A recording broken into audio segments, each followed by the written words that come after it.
talking shit about me, bitch, you think I really care? I've been grinding hard for all this shit, now you wanna compare? Music, see results, never quit, fuck your bitch. If you wanna hear next other money, this music is. No, I better run, little fucker. Get on my way, motherfucker. I'm coming for the #1 spot. Cause I can make this shit feel like a gunshot. Gunshot, gunshot, gunshot, gunshot, gunshot, gunshot, gunshot. Cause I can make this shit blow up like a gunshot.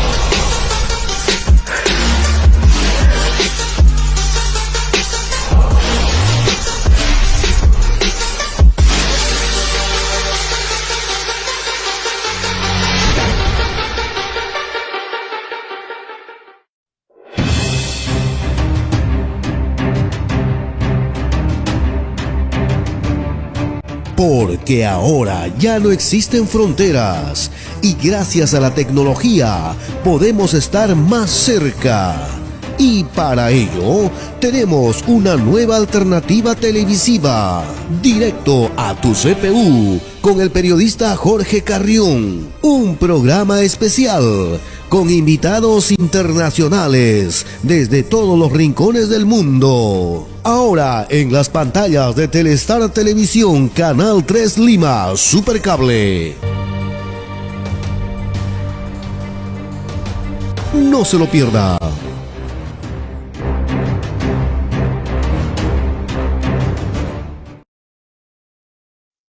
Hola, hola, ¿qué tal? ¿Cómo estás? Bienvenido a Directo a tu CPU por Telestar Televisión Supercable Canal 3 y por Virtual Televisión. También estamos por Canal 11, la red de Huancayo en el centro del Perú, para conversar sobre el panorama latinoamericano y, como siempre, camino a nuestros eventos que ya estamos programando para el mes de noviembre, las distinciones honoris causa que entregan la Fundación Universidad Hispana a nivel de América Latina. Y como se trata de América Latina, pues hoy vamos a tener un invitado precisamente de nuestro continente. Él está ubicado en la ciudad de Caracas, Venezuela, y para tocar temas de actualidad. Y también, bueno, la parte de su desarrollo curricular, que es importante, visibilizaciones de nuevas personalidades, de nuevas expectativas que la gente aspira más allá a conocer de lo que habitualmente se ven en los medios de comunicación. A veces son redundantes los personajes que, para mala suerte, pues defraudan a las familias con sus acciones cuando llegan a ocupar cargos importantes en nuestro panorama latinoamericano. Y eso pues hay que revertirlo de alguna manera, precisamente buscando la presencia de nuevas personalidades. Pero antes de darle la bienvenida a nuestro invitado, la gente nos pide información sobre lo que viene pasando en torno al proceso electoral que está ya culminado, diríamos, pero a ciencia cierta está en pleno desarrollo, porque se está haciendo el conteo de los votos y, de acuerdo a información que tenemos, pues al 99.487%, o sea, no llega todavía al 100%, de 48.393 votos de diferencia se marca entre el que ocupa el primer lugar y el segundo lugar. Esta diferencia la estaría liderando el candidato López Aliaga para la alcaldía de Lima, con 26,297%, mientras que Urresti en el segundo lugar con el 25,365%. La diferencia, repito, de acuerdo a la información que tenemos, es de 48.393 votos a las 9:25 hora de Perú. Actas observadas. La observación es de 604 actas, o sea, 129.800 votos que estarían en observación, ¿no? Y que podrían incluso dar un vuelco al resultado, ¿no? Esa incertidumbre es la que tiene a la gente preocupada. Todo queda en manos de los personeros, tal como lo habíamos anunciado de alguna manera, en los prolegómenos de lo que ha sido este proceso electoral, y no solamente este proceso electoral rumbo a la alcaldía de Lima, sino se ha visto últimamente pues este panorama incluso a nivel presidencial. Lo que sucede es que a nivel presidencial tenemos la figura de la segunda vuelta electoral y en automático estaríamos entrando con estos resultados a lo que sería ya una convocatoria para nuevas elecciones a una segunda vuelta. En el caso de las municipales no es así. Aquí, por la mínima diferencia que sea, se va a tener que aceptar la derrota por parte de alguno de los dos aspirantes. La ventaja de Rafael López Aliaga es de casi 40.000 votos, ¿no? O un poquito más. Y eso es pues simplemente muy poco en torno a lo que todavía se debate en votos observados. O sea, hay la posibilidad de que 129.800 votos cambien de rumbo, de acuerdo a la observación que el Jurado Nacional de Elecciones al final va a tener la última palabra. Y hay que anotar, de acuerdo a la línea política, por ejemplo, de López Aliaga, que obedece pues a un apoyo o identificación con la derecha, que los distritos San Isidro y Miraflores, más elitescos de Lima, pues habrían permitido de que esta estrechez esté con ese margen, ¿no? De casi estar al borde de poder perder incluso la elección. ¿Por qué? Porque no fueron a votar los electores de San Isidro y Miraflores. Dejaron de ir a votar, no cumplieron con su deber cívico y lo pusieron prácticamente en apuros, aprietos a López Aliaga. Así es que si pierde López Aliaga, pues va a ser simplemente por la desidia de los vecinos más elitescos de la Gran Lima, que no le dieron su apoyo yendo a votar. Esa es la historia, que no es una historia exclusiva de Perú. Se ha visto en muchas elecciones a nivel de América Latina. Por ejemplo, ya que vamos a conversar con el doctor Paul Espina, a quien ya le damos la bienvenida, seguramente él debe recordar un poco este tipo de desidias, ¿no? De parte del este de Caracas, donde se acantona pues la clase que debería ir a votar, ¿no?, muchas veces en las grandes elecciones, grandes procesos electorales, y que no fueron, y dieron la posibilidad de que se diera un resultado adverso para las huestes de la oposición en Venezuela. Da la impresión que está pasando o puede pasar dentro de pocas horas algo similar en la ciudad de Lima. Bueno, le damos la bienvenida y nos disculpa por esta bienvenida un tanto política preocupante para América Latina. Gracias por estar con nosotros, doctor. Buenos Por días. invitar. Un gusto, ¿cómo están? Sí, sí, en efecto, es un lugar común ese, que yo creo que tiene que ver mucho el tema de la votación que puedan haber en unas zonas y en otras zonas, eh, en Sudamérica, con el tema de la confianza también que haya en el sistema, ¿no? Y también la movilización que tenga el grupo social que está llamado a participar en un determinado espacio. Entonces, bueno, yo creo que se trata de algo que tiene que ver mucho con lo que llaman las maquinarias electorales y el ejercicio de la democracia. Pero en todo caso, es un deber. Pues yo creo que todos los ciudadanos tenemos el deber de concurrir a las urnas y manifestar nuestra decisión en ejercicio de la soberanía que nos asiste. Ajá. ¿A qué atribuye que pasen este tipo de situaciones? Que siempre estamos en la conversación coloquial por las calles de las zonas incluso acomodadas de Caracas, de Lima, hablando, criticando y diciendo absolutamente todos los defectos del del que está de turno en el gobierno, pero cuando se trata de un apoyo cívico, como que nos abandonamos, la gente no participa, y luego se mantiene un quejo, no sé, una especie de queja eterna, ¿no? Donde parece que otros fueran los culpables, cuando esto es simplemente una elección democrática, donde la participación pues debe determinar o bien el triunfo, ¿no?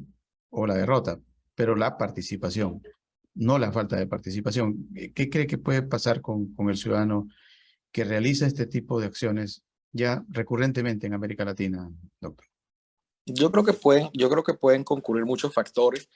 Eh, el primero de ellos es la confianza en el sistema electoral. A veces eso pasa mucho, por ejemplo, en Venezuela, donde inclusive unos grupos políticos ya han llamado abiertamente a no participar porque no se confía en el árbitro electoral. Entonces es un factor de primer orden, ¿no?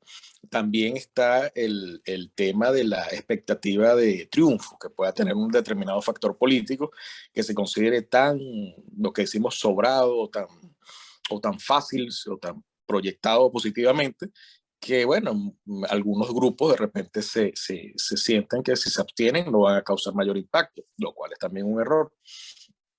Y también hay un factor que para mí es muy importante, que es, y es algo preocupante desde el punto de vista jurídico y sociológico, que es un divorcio que puede inclusive estarse dando desde hace unos años para acá entre lo que son las clases políticas y gobernantes y los ciudadanos. Y eso viene acrecentado entre otras causas que hemos explicado desde el punto de vista académico, universitario, por la importante deuda que esas clases políticas que ejercen funciones de gobierno en los estados latinoamericanos están teniendo con respecto a las garantías y a los derechos que se han consagrado constitucionalmente. Todas nuestras constituciones de hace 20, 25 años para acá en América Latina han venido consagrando paulatinamente una mayor cantidad de derechos y garantías a favor de las personas. Y esos derechos y garantías no se han cumplido de la manera como están escrituradas en los textos fundamentales. Esas que forman parte inclusive de promesas de campañas políticas. Entonces no solamente son promesas de campañas políticas, se han vuelto ley, se han vuelto inclusive constitución, o sea, han constitucionalizado una serie de derechos y garantías. Y los ciudadanos, al no ver materializados esas expectativas, pues dejan de creer en el sistema, dejan de creer en el sufragio como una herramienta válida para poderse hacer representar válidamente. Y esto es muy preocupante. Creo que es algo que tenemos que rescatar y inclusive visualizar de una forma de problemática social que atender. Así es. En el caso de los resultados que se dan, bueno, con esto de ya la máxima administración política hacia la presidencia, sí hay la posibilidad de la segunda vuelta electoral en el Perú y también en el Brasil. Ya tenemos resultados también en el Brasil y nos están indicando que vamos a una segunda vuelta electoral entre Bolsonaro y Lula da Silva. ¿Cómo ve ese nuevo contrapunteo izquierda-derecha en el país más grande del mundo, doctor? Y con mayor influencia económica en la región, ¿no? Brasil. Sí. Fíjate que cuando revisamos los candidatos o que resultaron, vemos una profunda polarización política en Brasil, que es algo que hemos vivido yo creo que todos los países de Latinoamérica, que se han tornado inclusive a movimientos de izquierda, la mayoría hoy por hoy.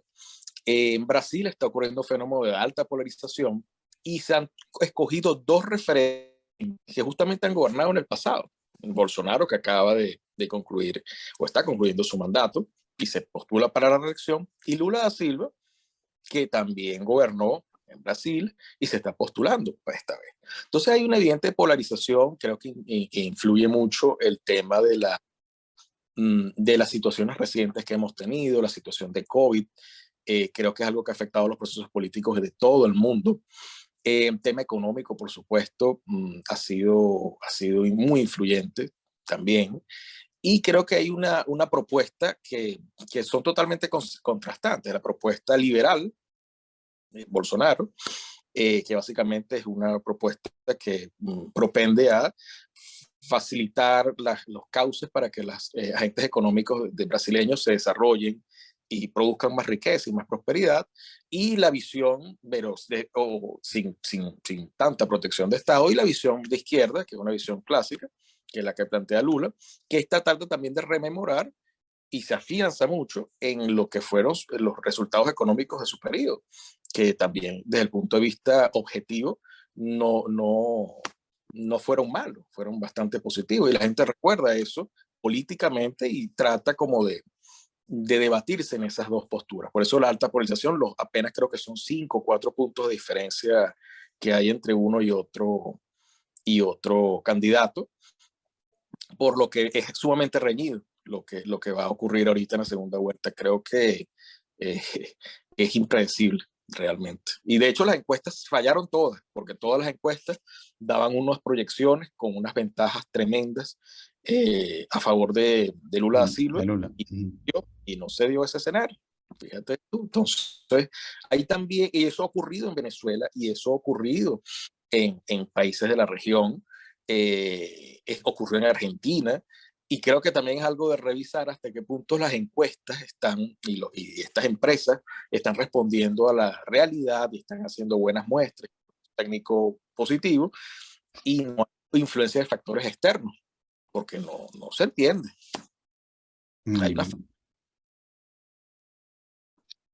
Sí, bueno, es una cosa un poco complicada de entender, pero ¿cómo hace, por ejemplo, ya entrando a la parte específicamente venezolana, el ciudadano venezolano para darse cuenta de que tal vez estamos ante ya una salida cuando la historia del planteamiento económico y político está bastante repetitivo, redundante, y no hay cambios de pronto en su hábitat, en su economía, en su salud del ciudadano venezolano? Y al mismo tiempo expecta Chile, por ejemplo, dando vivas al socialismo, Brasil dando vivas también al retorno de Lula, Argentina, que todavía se mantiene con... O sea, ¿cómo hace para decir, oye, ¿abandonamos esto o continuamos? Porque por allá parece que ellos van a ingresar a lo que nosotros estamos intentando renunciar. O sea, ¿quién tiene la verdad? ¿Cuál sería creo que es una situación bastante incómoda, ¿no? Para un ciudadano que en la lejanía ve que aupan lo que él de alguna manera lo rechaza. ¿Cómo explicar esa circunstancia, doctor? Sí, yo creo que una de las cosas que más nos llama la atención es que estos procesos ya son 20 años, ¿no? Por lo menos de gobierno revolucionario, como se le dice aquí en bolivariano, como se le dice en Venezuela. Y ha sido procesos que en otros países se han vivido, pero de forma muy diferente. En otros países de la región han ganado pues, las elecciones gobiernos de izquierda, como el que actualmente está gobernando Venezuela, pero los procesos han sido totalmente diferentes, totalmente. El proceso de Brasil fue totalmente distinto, el proceso argentino fue totalmente distinto, y siempre por la crudeza de lo que ha pasado acá, hay como que Venezuela es una referencia. Mira, Venezuela inclusive forma parte de las campañas electorales hoy de América Latina. La experiencia latinoamericana o la migración venezolana, bueno, que nos ha hecho ver que el problema es real, ¿no? No es un problema mediático, no es un problema inventado, sino que realmente hay un proceso de migración y desplazamiento, bueno, que ha sido de atender, que inclusive los propios gobernantes venezolanos han reconocido y han atendido de su manera. Creo que uno de los grandes problemas que tenemos entonces en América Latina es el tema de la educación. Yo creo que en la medida que nuestras sociedades profundicen más en hacerles saber y en educar a los niños, a los adolescentes, inclusive a los estudiantes universitarios, sobre las experiencias mundiales que hemos tenido en materia de procesos económicos, políticos, cuáles han sido los resultados, cuáles han sido las estadísticas, la experiencia de República Checa, la experiencia de Hungría, la experiencia soviética. Yo creo que en la medida de China, pues, estudiar a China también y cómo se ha producido ese proceso, creo que la educación es la gran respuesta. Y es la respuesta que va a permitir inclusive que los procesos electorales estén nutridos más de conciencia, más de conocimiento, más de evaluación de la realidad que de una emocionalidad o de una sonrisa de un candidato, se dice que el voto tiene una gran influencia emocional, pero creo que la educación es ese filtro que puede permitir que las sociedades latinoamericanas puedan escoger cuál es el mejor candidato en un momento dado. Creo que la alternancia es algo normal en todos los procesos mundiales. Nos debatimos entre propuestas de gobierno de izquierda, de derecha, de centro izquierda, de centro derecha, de centro.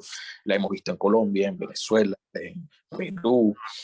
Y creo que se trata de evaluar cuál es la realidad del país. Es normal a veces cuando los países tienen una economía bollante y les ha ido muy bien, que entonces venga un proceso de ir hacia lo que es la centroizquierda y después volver hacia lo que es la centroderecha. Esa alternancia es normal. Lo grave es el radicalismo. Lo grave es cuando se presentan propuestas políticas tan radicales que afectan elementos esenciales como los derechos humanos, elementos como la economía, ya yo creo que son cosas que hay que ponerle al luz. Y de hecho, en Latinoamérica hemos visto pasos. Bien, bien, doctor. Vamos a hacer un pequeño paréntesis para conversar sobre algo que le comenté fuera del aire, en nuestro pesar por el sensible fallecimiento de nuestro hermano Rómulo Guedes, nuestro hermano compositor y poeta, radicado en la ciudad de Caracas y que nació en Portuguesa, un estado llanero. Tenemos a Dalila, que es cantante y radica en Miami, y que lo conoció a Rómulo y que seguramente también va a manifestarnos su identificación con este dolor de nuestra Fundación Universidad Hispana, ya que él pertenecía y fue prácticamente nuestro maestro de ceremonias en incontables momentos culturales, ¿no? En el CELAR, en la Sociedad Bolivariana de Venezuela, en la Cámara de Comercio de Caracas, en varios lugares. Dalila, si puedes abrir tu micrófono, por favor. El micrófono está abierto. A ver, ahora un poquito más fuerte, no te escuchamos. Dale. A ver. El micrófono está abierto. Ya, a ver, sí, te escuchamos. Un poquito más fuerte. Bueno, lamentando de corazón la partida de Rómulo, una persona muy humana, muy cálida, un escritor, un periodista, sobre todo un compañero, una persona que te brindaba lo mejor de sí, siempre quiso ayudar, siempre quería colaborar, siempre quería estar allí. En las cosas más importantes él siempre aportaba de sí lo mejor. Y realmente me sorprende porque yo lo conozco como una persona sana, pues todos tenemos una edad y algunos achaques ya, pero no tenía ni idea que él estuviera pasando por alguna dificultad de su salud, no tengo ni idea qué pasó, Jorge. Disculpa que esta no es la reunión para eso, pero ¿qué le pasó a Rómulo? Sí. Bueno, no tenemos detalles así profundos, solamente nos comunicaron que ya tenía una dolencia, parece que internamente, como algo intestinal, que se le estaba agravando y había oraciones en torno a su situación para ver si podía salir de ese problema interno, ¿no? Pero da la impresión que no soportó la crisis y nos dejó, ¿no? Es lo que ayer, precisamente en plena celebración que teníamos de nuestra niña, prácticamente nos cortó todas las ganas de seguir haciendo algo de celebraciones, porque los niños míos lo conocieron, lo querían mucho y bueno, fue muy, muy difícil, ¿no? Era una familia prácticamente, más que un amigo y compañero de labores, era un familiar muy cercano. Por eso te digo que bueno, yo me imaginé que era el COVID, porque ya yo tengo tanta gente que se me ha ido por ese virus, que ya yo no me sorprende mucho, pero bueno, lamentándolo en el corazón y pidiéndole al Señor que reciba su alma. Sí, bueno, es una situación bien, bien dolorosa. Él, bueno, siempre tuvo esa facilidad para comunicarse, ¿no? Con alegría. Siempre, nunca perdió la alegría, a pesar de que a veces ingresaba por las calles de Caracas y le hacían de todo, ¿no? El caos vehicular, absolutamente todo. Pero él llegaba siempre sonriendo. Tenía todos locos, a mí la gente me dice, no tengo huertas, pero para nada, era como 5 años. Sí, pues bueno. Bueno, ahí te presento al doctor Paul Espina, que es nuestro invitado de hoy. Estamos tocando algunos temas de América Latina, del acontecer que tiene que ver ya con la parte seria que hay que siempre estar analizando, ¿no? Ser tal vez los interlocutores válidos para el entendimiento de lo inentendible a veces, ¿no? La contradicción que le planteaba, por ejemplo, al doctor, de que estando dentro hay gente que quiere salir de esa estructura política, económica y social por la que atraviesa Venezuela, y sin embargo los países vecinos como que quieren ingresar a esa estructura política, social y económica, ¿no? O algo con esas características. Y el vecino más cercano, Colombia, ¿no? Donde nació Dalila, pues está prácticamente recién estrenando su ingreso a ese tipo de esquema político, social y económico. ¿Cómo comprender eso, doctor Pablo Espina? ¿Qué diría al respecto? Bueno, es parte de lo que te decía ahorita, que en la región los procesos han sido distintos. La experiencia ha sido distinta. Por lo menos la situación de Colombia, hay que verla también desde la perspectiva de su proceso histórico en cuanto a la guerrilla y a la propia cultura que ha tenido la sociedad colombiana. Para nadie es un secreto, estos movimientos de izquierda levantados en armas tienen un papel bien beligerante y bien importante en buena parte del territorio de Colombia. Y ellos toman como punto de partida el asesinato de Gaitán en su época. Y a partir de allí, pues establecen una estructura prácticamente de tomar esos territorios y para sí. Y lo han combinado en los últimos años, a partir de la apertura que se le ha dado con el proceso de pacificación, porque no ha podido derrotarse militarmente estos grupos guerrilleros, se ha venido un proceso de pacificación que le ha dado una vitrina mediática, política, una legitimidad inclusive reconocida por el propio gobierno y que ha permitido entonces un avance político por parte de estos grupos para que salgan de lo que es la parte militar a lo que es la vida política. Y si eso le sumas, pues las deudas, las asimetrías que existen socialmente en Colombia, yo creo que se propició un caldo de cultivo que durante ya los últimos, cada 5 años, ha llevado pues a...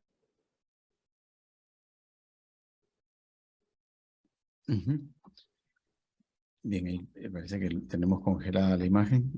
No sé si lo recuperamos al doctor. Ya Sí, volvió, sí. sí, volvió. Decía entonces que esto ha llevado a que cada lustro ha llevado a un acercamiento cada vez más de lo que ha sido esta victoria reciente que ha tenido Petro. E inclusive, bueno, Petro plantea ahorita al inicio de su mandato una serie de acciones que no se ven tan radicales desde el punto de vista de lo que ha sido lo tradicional en Colombia. Vamos a ver cómo evoluciona esto, por supuesto. Pero en definitiva, creo que es un tema que obedece a unas razones históricas bien sentidas, en particulares de Colombia.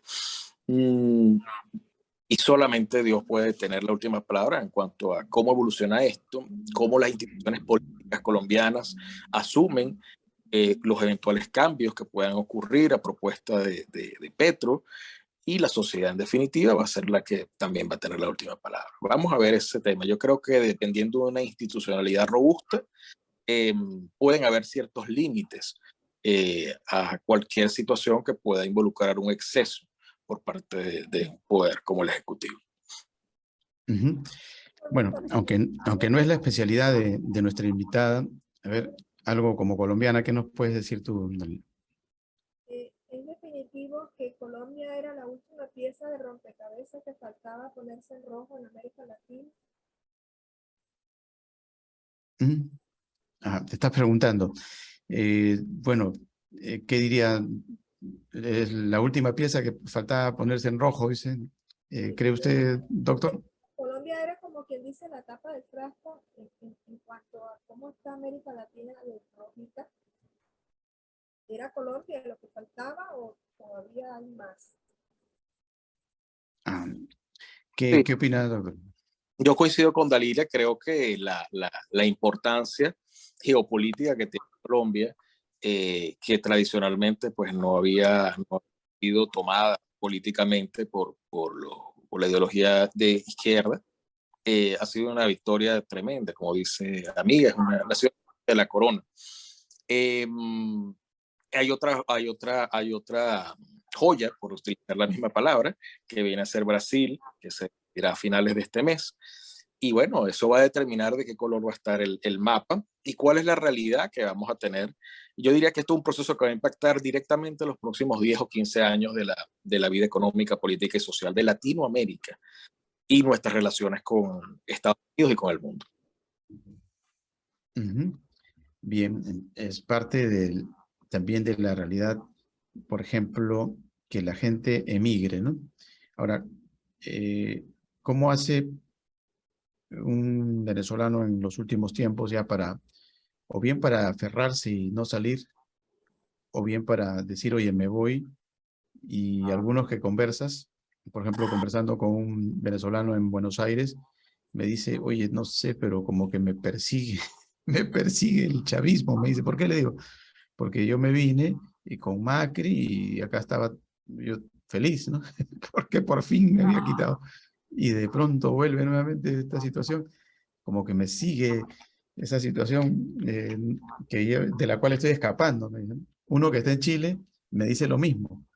No puede ser, mira lo que está pasando. Jorgito me dice, yo me salgo de esa situación y ahora acá prácticamente copan la escena nuevamente los mismos protagonistas, los mismos discursos.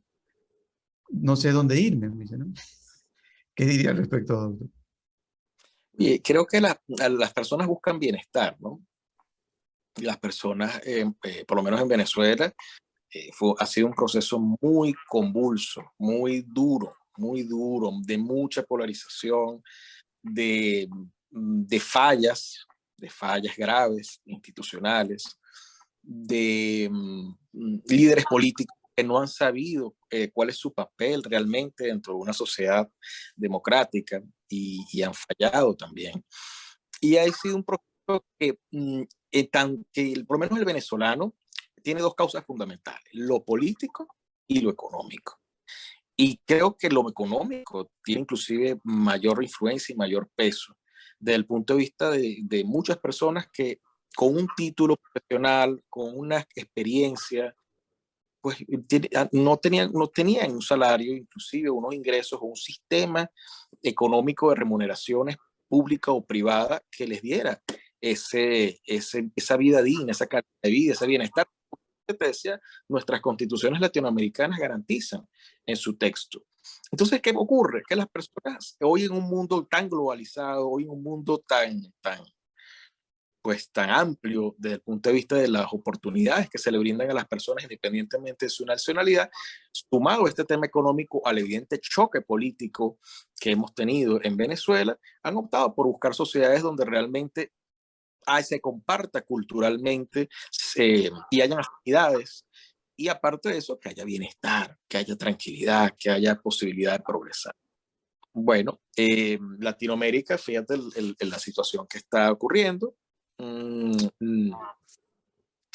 Creo que es un tema de muchas personas se han vuelto inclusive, porque el tema COVID fue brutal para muchas personas en Latinoamérica.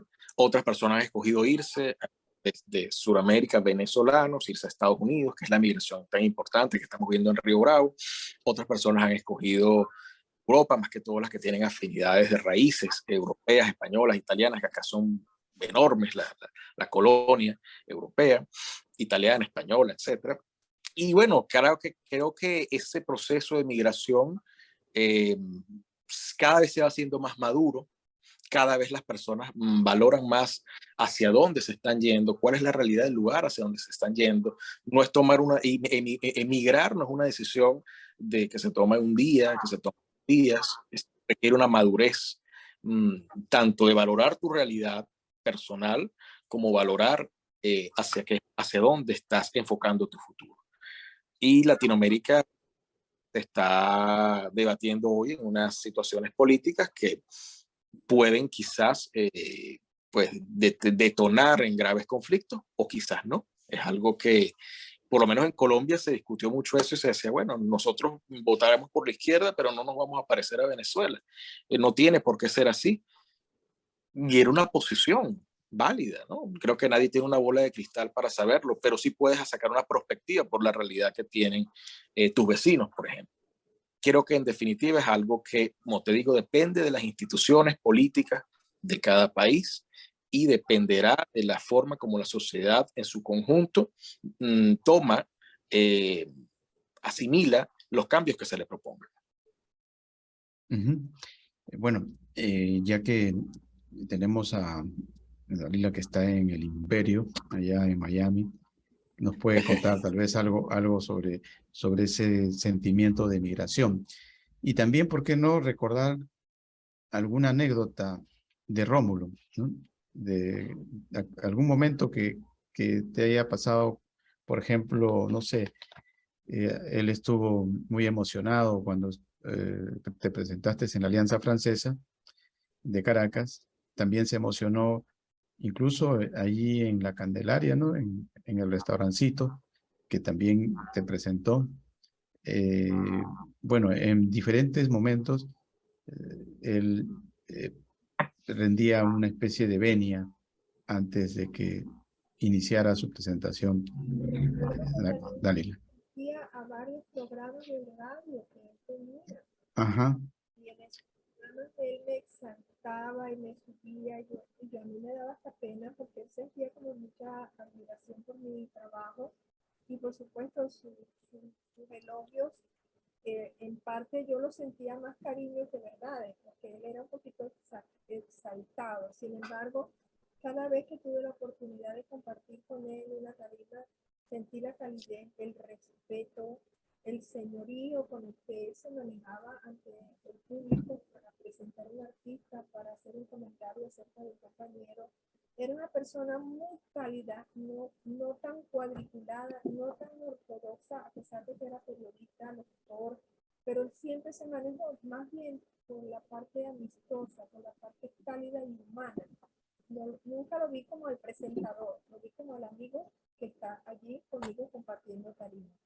Y bueno, me da tristeza pensar que está y nos toca quedarnos con lo bonito, nos toca quedarnos con las cosas agradables, que son las cosas que mostramos cuando compartimos con los demás, porque a algunos no nos gusta que nos vean las orillas.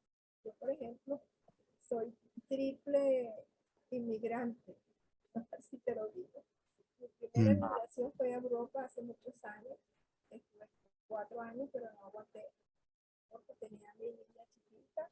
Me regresé para Colombia y después volví otra vez emigrar, pero esta vez hacia Venezuela, supuestamente por 45 días y me quedé 37. Ahora estoy aquí, te puedo decir sin adornos, desubicada. Desubicada porque mi profesión va a florecer en cualquier parte del mundo. Yo lo tengo claro, pero son las raíces afectivas, las raíces familiares, las raíces de amigos, la familia que no te da la sangre, sino que te la da la vida. El portugués, la vecina, la conserje del edificio, 27 años viviendo en el mismo sitio, se cuentan. Entonces, todas estas personas con las que yo mantengo una relación todavía muy afectiva, me dicen, no vengas. ¿Cómo te extrañamos? Pero no vengas, detente, no intentes regresar, mucho menos por ahora. Entonces, te pones triste porque dices, ¿cuál es mi brújula? ¿Cuál es mi norte? Mi proyecto musical va a pelechar en cualquier lado. No se me salió venezolano. Pero la parte afectiva es la que uno no logra centrar. ¿Por qué? ¿Cuál es la familia, Jorge? Mi hija murió hace 2 años. Y mi esposo murió hace 10 meses. Entonces me quedan los nietos, uno está en España y otro está en Caracas. Pero ya no hay como el sostén, como la base sólida con la que yo me manejaba. Tengo mi hermana en los Estados Unidos, que ya es ciudadana, hace 29 años de aquí.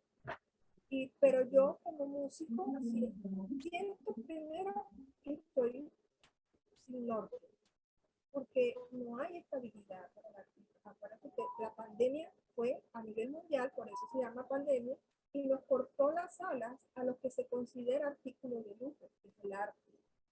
¿Para qué lucha la gente después de la pandemia? Para la comida, para pagar los biles, los compromisos, los pagos mensuales. ¿Quién piensa en música? Sin embargo, he conocido de fuentes muy fidedignas que en Venezuela, por ejemplo, la gente está todavía comiendo de la basura, pero cuando llevan a un artista extranjero, hay plata para irlo a ver. Hay dinero para llevarlo, pagarle y se llena. Entonces yo no entiendo qué nos pasa en la cabeza, qué cosa es prioridad para nosotros los latinos o para los venezolanos, que si nos quejamos de que la situación está gris, de que no tenemos colores, de que no hay arcoíris, pero si viene alguien hablando como español o como mexicano o como argentino, sí, no estoy en contra de ninguna de estas personas porque yo amo a todo el mundo, pero cuando llevan a un artista extranjero, primero tú lo sabes, Jorge, no hay una equivalencia con el artista nacional. Para comenzar, el aviso publicitario dice Jorge Carrión de Perú, pero allá chiquitico que tienes que verlo con lupa, Pedro Pérez de Venezuela. Y eso nunca ha cambiado, pero no entiendo lo que pasa en el corazón y en la mente de las personas. No tienes para harina pan, pero sí vas al concierto de no sé quién y al concierto de Cicerón. Entonces, de verdad, no tengo una visión bien clara para poder opinar. Sin embargo, te digo lo que siento yo. Estoy desubicada, emocionalmente sí. Estoy desubicada, ¿por qué? Porque son muchos años. Mis raíces venezolanas, es más, mi bandera tiene 7 estrellas. No tengo más, la tengo aquí sentada en mi corazón. Y bueno, y sea lo que Dios quiera. Seguir luchando y seguir respirando porque aquí estamos. Bueno, no hay que perder la sonrisa que nos dejó Rómulo Guedes, creo yo. Su mejor legado es mantener la sonrisa en los momentos más difíciles. Aquel momento, por ejemplo, en el cual se debatían las partes supuestamente enemigas, ¿no? Allá en Puente Llaguno, y las balas caían, pues Rómulo aquella tarde sonrió y me dijo, estoy triste, pero hay que sonreír, Jorge. Hay que sonreír. Porque es la única manera de mantener viva la esperanza, ¿no? Si nos echamos a llorar, no es de hombres, ¿no?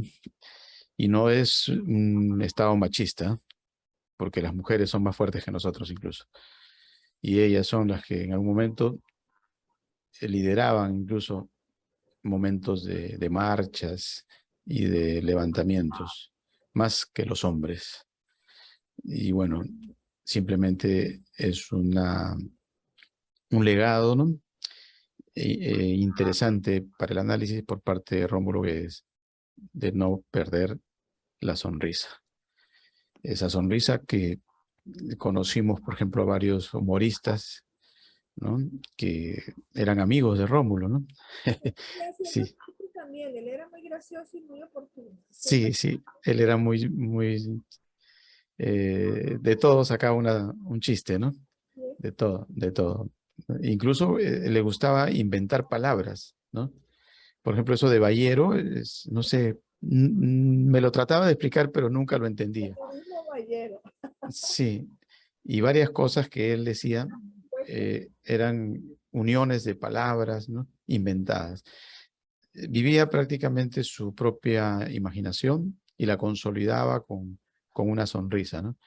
Yo creo que ese es el lenguaje verdadero del venezolano cuando te vas al llano, ¿no?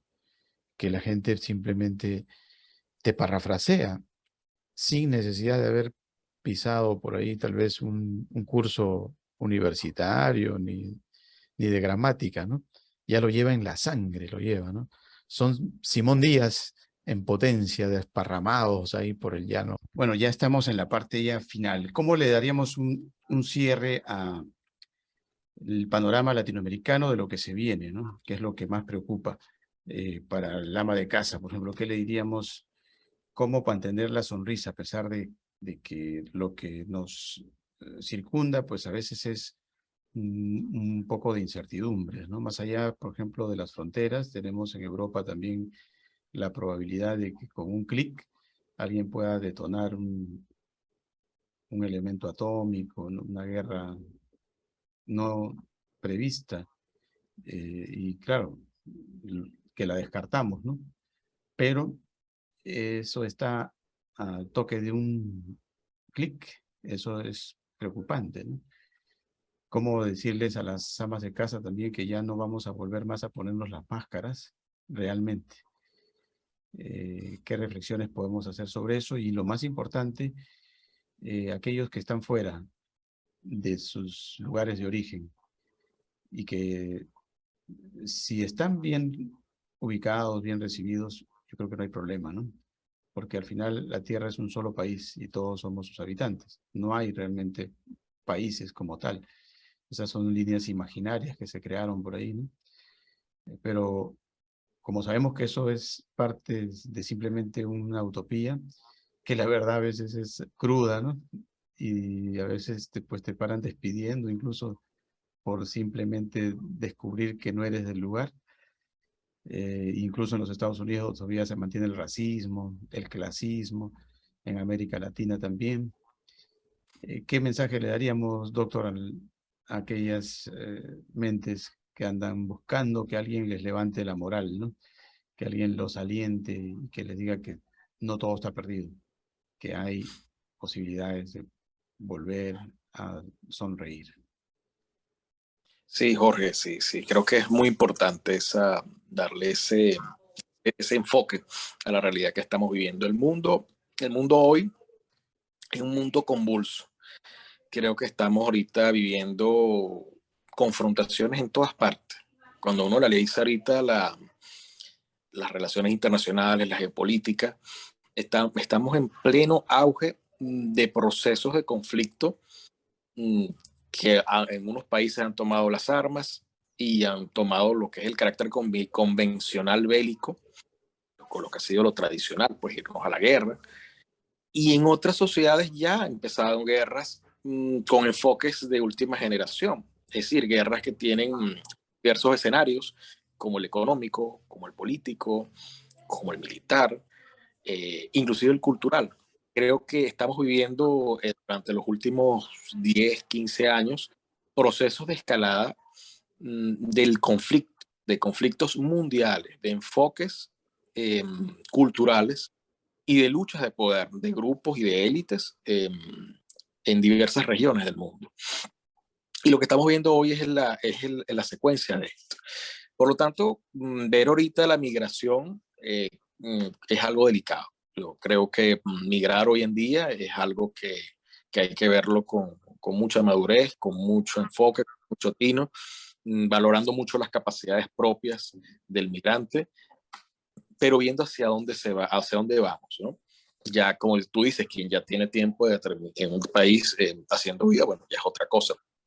Pero arrancar ahorita con un proceso migratorio, por lo menos a Europa, hay que verlo desde el punto de vista económico. Por ejemplo, España, los niveles de desempleo que tiene son importantes. Italia, cómo acaba de ocurrir el escenario del cambio de poder político con la candidata Meloni como primera ministra.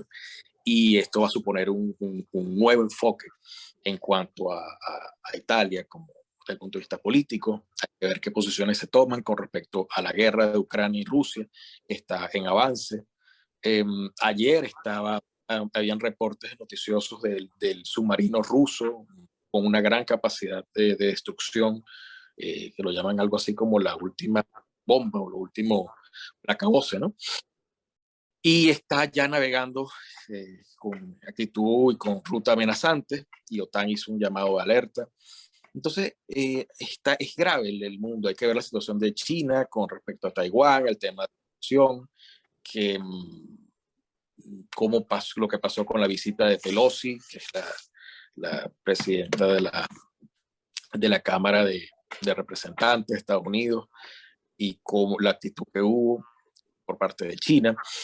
Hay tensiones, hay conflictos en el mundo. Creo que tenemos que valorar mucho lo que tenemos, mucho nuestras raíces, mucho nuestra familia, mucho nuestras capacidades para tomar las decisiones que cada quien libremente quiera tomar. Creo que hay que hacer un esfuerzo importante también, por el caso de los migrantes, de que sea lo más organizado posible, lo más planificado posible. Hay situaciones, claro, políticas de persecución que muchas veces no da tiempo de esto.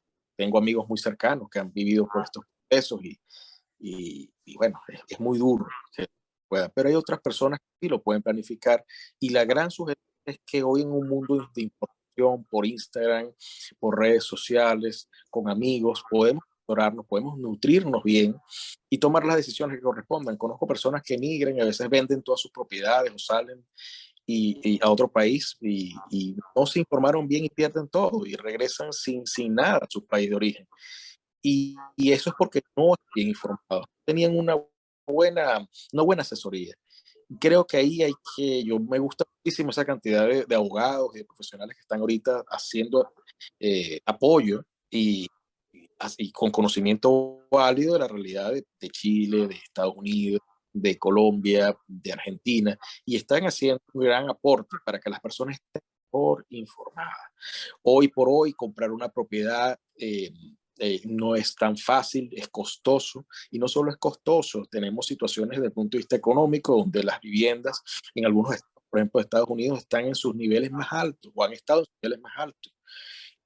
Hace unos 8 meses el precio de la madera en el mercado de bursátil de los Estados Unidos estaba en sus máximos históricos hace unos meses, y eso incidió directamente en el valor de las casas, y después se desplomó el suelo, y mucha gente perdió muchísimo, está perdiendo dinero por esto. Algo que ocurrió, por ejemplo, con el tema del Bitcoin y las monedas virtuales, es una huida de la sociedad a los bancos centrales del mundo. El auge de las monedas virtuales no es otra cosa que la huida de las personas a la inflación, a la devaluación y a la mala administración de los estados por parte de las economías. Cuando vemos las relaciones de deuda que tienen todos los países del mundo, estamos hablando todos los países del mundo, durante los últimos años es en crecimiento, y el aumento de esa deuda es directamente colocarle un peso en la espalda a los niños que van naciendo y a las personas que viven en los países del mundo. Entonces, disminución del Producto Interno Bruto, una economía de Estados Unidos en una potencial recesión, no dicho por mí, dicho por la reunión de la Reserva Federal, la Fed de Estados Unidos. Entonces hay que valorar, hay que informarse, hay que hacer esto que tú estás haciendo, mucha mucha cultura, mucha comunicación, mucho apoyo de todos nosotros para disfrutar los años por venir con una sonrisa, habiendo tomado las mejores decisiones para nuestra vida. Y hay que evitar también este fin de año, la gente no se guía por lo que ya pasó, sino por lo que dicen a veces unos agoreros un tanto que se olvidan de que los gobiernos, por ejemplo, recurren a momentos de pasión, de distracción, para hacer de las suyas en el poder, ¿no? Ustedes saben que ahorita viene el Campeonato Mundial de Fútbol, el momento quizás más apasionante en especial para los latinos, ¿no? Hasta en Venezuela, que no ha llegado a clasificar a un mundial, se vive intensamente el Mundial de Fútbol. ¿Y qué hacen los gobiernos en América Latina cuando la gente anda tan distraída, embriagada de alegría por lo que la anécdota del fútbol les brinda? Pues comienzan a hacer reformas subterráneas, ¿no? Entonces, luego llega diciembre, las Navidades, ¿no? También continúa la embriaguez, amanece enero, y ahí recién se dan cuenta, oye, mira, ¿y esto cuándo pasó? Bueno, eso pasó en el momento en el que tú andabas ebrio de alegría, ¿no? Celebrando. Hay que tener cuidado, hay que tener cuidado. Sí, dígame, doctor. Pan y circo, Sí. desde la antigua Roma. Sí. Y tal cual, prudencia. Yo creo que al final es mucha prudencia la que tenemos que tener hoy. Hoy hay que tener mucha prudencia. Mucha prudencia. Y a los elementos que están llamados a tener mayor conocimiento, ¿no? Bueno, dice la palabra que el pecado está en ellos, ¿eh? En el pobre que ignora, pues está salvo, ¿no? Pero en el que tiene conocimiento, ¿qué tiene que hacer? Pues lanzar las alarmas, ¿no? Inmediatamente informar, mira, el gobierno está haciendo tremenda desfalco a la nación. En pleno Brasil, Argentina, no sé, Alemania, Brasil, olvídense de eso y miren lo que está pasando. O sea, nos tienen que avisar.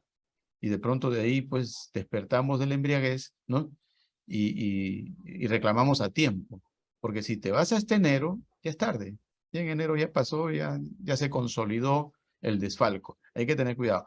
Eso ya es una práctica histórica en América Latina. O sea, no es de ahora, ¿no? No es que no estamos adivinando nada. Simplemente estamos analizando lo que recurrentemente está anotado en la historia de nuestro continente, en diferentes etapas. Y siempre, qué casualidad, alrededor de la máxima distracción, en esos días precisamente. Bueno, tu despedida, Dalila, y tu identificación con nuestro dolor más grande, lamentablemente, de haber perdido a Rómulo Guedes en las últimas horas. Está con nosotros, sabemos que está con nosotros y estará siempre con nosotros. Nació en Universidad Hispana, está de luto a nivel de amistad, a nivel familiar, a nivel de colegas, de compañeros. Pues es una baja muy triste, muy dolorosa. Tenemos que seguir avanzando, pero lamentándolo, la ausencia que no sé quién la vaya a cubrir, pero lo recordaremos, como tú dices, con una sonrisa y con un chiste. Eso era como su armadura, su bastión con el que él se identificaba. Siempre estaba haciendo un chiste de mal gusto, de buen gusto, de color subido, de no, pero siempre tenía algo para uno tenerse que reír. Entonces, es la mejor forma de brindarle o de rendirle un pequeño tributo y desearle al Señor Dios Todopoderoso que lo haya recibido. Gracias, Dalila. Bueno, doctor, gracias. Sí. Bien. Bueno, su despedida, doctor. Gracias a ti. Sí.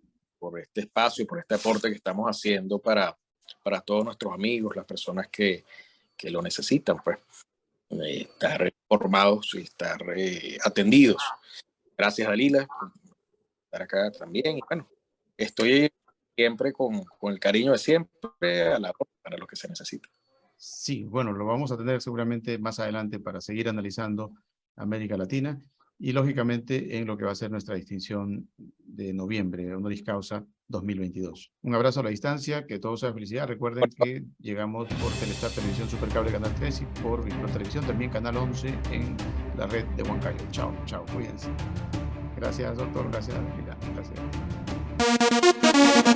Grupo Ortiz te ofrece en un solo lugar todo lo que tú quieres encontrar. Consorcio Computelectronic Plaza SAC, donde encontrarás de todo para tu computadora, laptop, tablets, además venta y accesorios para celulares. Gimnasio Fitness Planet SAC, con máquinas modernas de última generación para mantenerte en forma. Baño Sauna Spa Aruba SAC. Contamos con cámaras secas, cámaras de vapor, duchas españolas y más. Tu cuerpo y mente merecen relajarse. Cancha sintética Las Terrazas de Ortiz SRL, para que practiques tu deporte favorito. Atención las 24 horas. Grupo Ortiz, te esperamos en la avenida Nicolás Ayón 15498 AT. Grupo Ortiz.